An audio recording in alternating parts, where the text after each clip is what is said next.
खड़ी कैसे हूँ?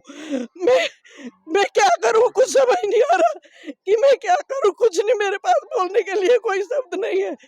बहुत के लिए तो जब आपने सुना होगा ऐसा तो एहसास हुआ होगा आपको, दर्द हुआ एहसास होगा। नहीं किया। हमें ऐसा लग रहा कि हम इस दुनिया में क्यों जी रहे। भगवान ऐसा अत्याचार किसी के साथ कैसे कर सकता है?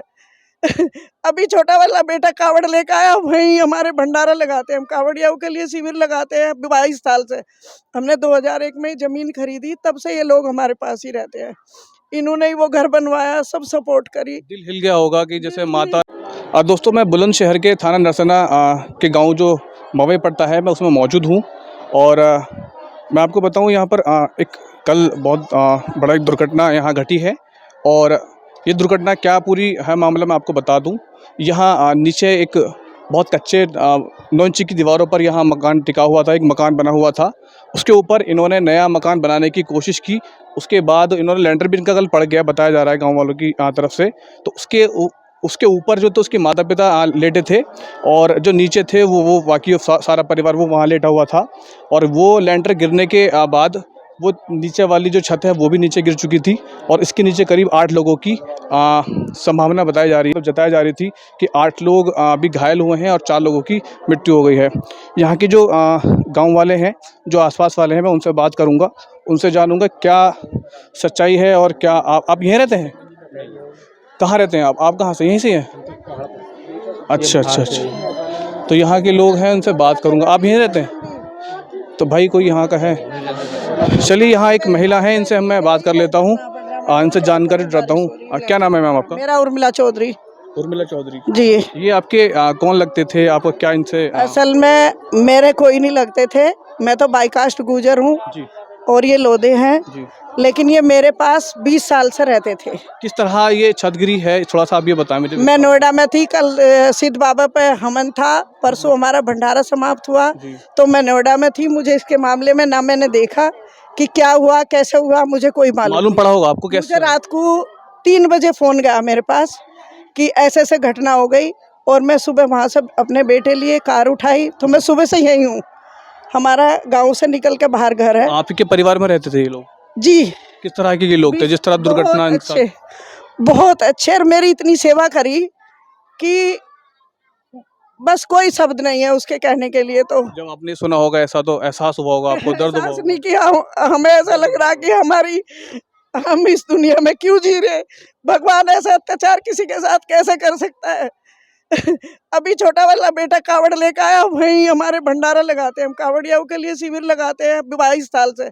हमने 2001 में जमीन खरीदी, तब से ये लोग हमारे पास ही रहते हैं। इन्होंने ही वो घर बनवाया, सब सपोर्ट करी। दिल हिल गया होगा कि जैसे माता और पिता। माता पिता नहीं, मेरी तो एक, मुझे तो मैडम मैडम दिन में 10 बार करती थी कि ये बनाऊं वो बनाऊं। तो दिल हिलने की बात नहीं, बस ये लग रहा कि मैं यहाँ खड़ी कैसे हूँ। मैं क्या करूँ, कुछ समझ नहीं आ रहा कि मैं क्या करूँ। कुछ नहीं, मेरे पास बोलने के लिए कोई शब्द नहीं है। बहुत बुरा हुआ। बस मोदी योगी सरकार से यही कह सकते हैं कि इनकी हेल्प करिए, इस परिवार को इस दुख की घड़ी में इसे सहने की शक्ति दे। गांव से भी, समाज से, सबको से कहूंगी कि इन्हें इस दुख को सहने की शक्ति दे। योगी जी ने तत्काल में ही जब ये खबर देखी और ये हादसा सुना, तभी योगी जी ने चारों को 4-4 लाख रुपए देने का जो है लेकिन 4 लाख रुपए आज की डेट में कुछ नहीं होते।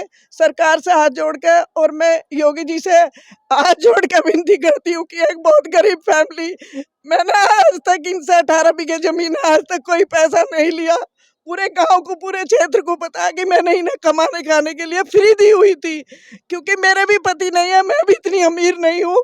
पर फिर भी मैंने इन्हें देख के, गरीब फैमिली है, तो मैंने 18 बीघे परिवार जमीन का सदस्य मान के आपने। बिल्कुल बिल्कुल बिल्कुल, उन्होंने मुझे अपना परिवार माना और मैंने उन्हें अपना परिवार माना। जब एक परिवार के साथ एक साथ रहते हैं, वो कास्ट का कोई फेर नहीं होता। जब साथ बिल्कुल, में मैं रहते हैं कास्ट को कभी नहीं मानती। मैंने तो कभी माना ही नहीं, क्योंकि इनके बच्चे इतने अच्छे हैं, पूरा परिवार इतना अच्छा है, बहू इतनी अच्छी, देखते ही पैर छुएंगी। परसों मेरे साथ ही बैठी थी, क्योंकि मैं परसों ही कावड़ियाओं का भंडारा समाप्त करके परसों गई। और फिर कल मैं सिद्ध बाबा पे थी, क्योंकि वहाँ पे हवन था गंगा के लिए। और हमारा पर्यावरण के लिए हमने एक प्रोग्राम रखा था कि गंगा की सफाई के लिए, पर्यावरण हमारा जो प्रदूषण हो रहा सब कुछ, उसके लिए हमने एक प्रोग्राम रखा था। तो कल हम पूरा दिन सिद्ध पे थे। हम रात को 9 बजे निकले, नोएडा पहुँचे, 4 बजे 3 बजे हमें ये खबर लगी, फिर हम नोएडा से वापस आए। अभी चारों जो डेड बॉडी हैं वो आ चुकी हैं और जी चारों बॉडी आ चुकी और सरकार ने पूरी हेल्प करी, इसमें नो डाउट कोई वो नहीं है कि सरकार ने एम्बुलेंस भी भेजी और हमारी सरकार अच्छी है ऐसा नहीं है, सब कुछ अच्छा करा, हेल्प करी खूब, लेकिन आगे भी हेल्प कर। मैं सरकार का थैंक यू धन्यवाद करती हूँ, योगी जी हमारे अच्छा काम कर रहे हैं, सबका दोस्तों मैं एक बार तस्वीर में आपको दोबारा दिखाना चाहूँगा कि किस तरह ये भर-भरा के ये मकान गिर चुका है और धराशायी हो चुका है, क्योंकि ये बता रहे हैं कि मिट्टी का बना हुआ है और लगभग 14 फुट का ऊंचाई है और लोगों का कहना है आसपास का कि यहाँ लेंटर डालने की कोई मतलब कहीं मकसद ही नहीं होना चाहिए था कि लेंटर डाला क्यों गया है, क्या वजह है। यहाँ आप देखते थे सीढ़ियाँ भी हैं, ये सीढ़ियाँ भी इस टाइम लचकी हुई हैं, बस टिकी हुई हैं, वो भी थोड़ा बहुत अगर हाथ मारेंगे तो शायद वो नीचे आ जाए। और आसपास के लोग कह रहे हैं कि जिस तरह यहाँ ये मकान गिरा था, यहाँ जैसे कि बम्प कहीं फटता है, सिलेंडर फटता है, उस तरह की आवाज़ यहाँ हुई थी और जो पिलर था वो पिलर बहुत कमज़ोर था और पिलर की वजह से सारा जो पुराना पिलर था वो नीचे आ गिरा और वो लेंटर जो ऊपर वाला पड़ा था कल वो भी नीचे आके गिर गया। कहाँ के रहने वाले हैं आप? मैं हापुड़ जिला। हापुड़ जिले से। आप यहीं थे? नहीं, मैं अभी आया हूँ। आप कहाँ के रहने वाले? मैं पहाड़पुर गांव सर जी। पहाड़पुर। मैं- क्या सुना था आपने? हमने सुना था सर जी ऐसी छत पे गिर गई है, मतलब वहाँ देखने 12 लोग दब चुके हैं। हाँ जी सर जी। हाँ। तो हम सुनते ही चले भागे चले आए अपना काम छोड़ के, हम उधर काम कर रहे थे घर पे, तो हम देखने के चक्कर में दुर्घटना बहुत दर्दनाक है क्योंकि 12 लोग इसमें झुलसे हैं और 4 लोग इसमें जो ख़त्म हो चुके हैं और सरकार की तरफ से सबको गुहार है कि सरकार कैसे भी करके कोई अच्छा मतलब जो मुआवजा है वो दिलाए और